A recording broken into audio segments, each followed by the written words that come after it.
Hi hello నమస్తే welcome to our channel. నేను మీ చార్మి.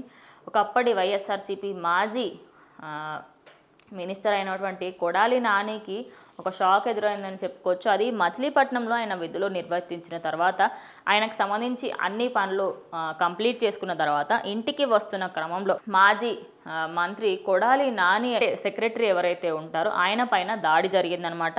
అది కూడా లక్ష్మాజీరావు పైన ఒక దాడి జరిగింది. ఆ దాడికి సంబంధించి ఫుల్ డీటెయిల్స్ ఏంటంటే, మంగళవారం తెల్లవారుజామునే ఆయన ఒక తెలియని వ్యక్తులు రైల్వే స్టేషన్ దగ్గర మాత్రం ఆయనకి కొట్టేసి అక్కడ నుంచి వెళ్ళిపోవడం జరిగింది.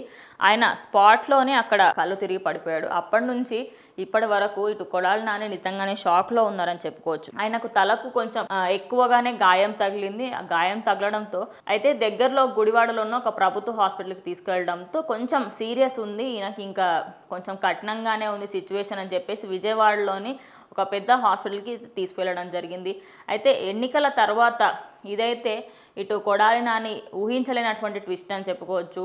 ఆయన ఎప్పుడు కూడా పక్కన వాళ్ళని తిట్టడము, ఇలాంటి క్రమంలోనే ఆయనకి ఇటు ఆయన సెక్రటరీ అయినటువంటి లక్ష్మాజీరావుకి ఇలాంటి సిచ్యువేషన్ ఎదురవడం అయితే ఎవరు అయితే ఊహించలేదని చెప్పుకోవచ్చు. మరి ఎవరు చేశారు ఏంటనే దానిపైన కూడా ఆయన మాట్లాడబోతున్నారు. అదేవిధంగా ఆయనతో పాటున్న ఇంకొంతమందికి చిన్న చిన్న గాయాలు అయినాయి, కానీ ఇటు సెక్రటరీ అయినటువంటి లక్ష్మాజీరావుకి మాత్రం గాయాలు ఎక్కువగా తగిలి ఇప్పుడు విజయవాడ హాస్పిటల్లో చికిత్స పొందుతున్నారు.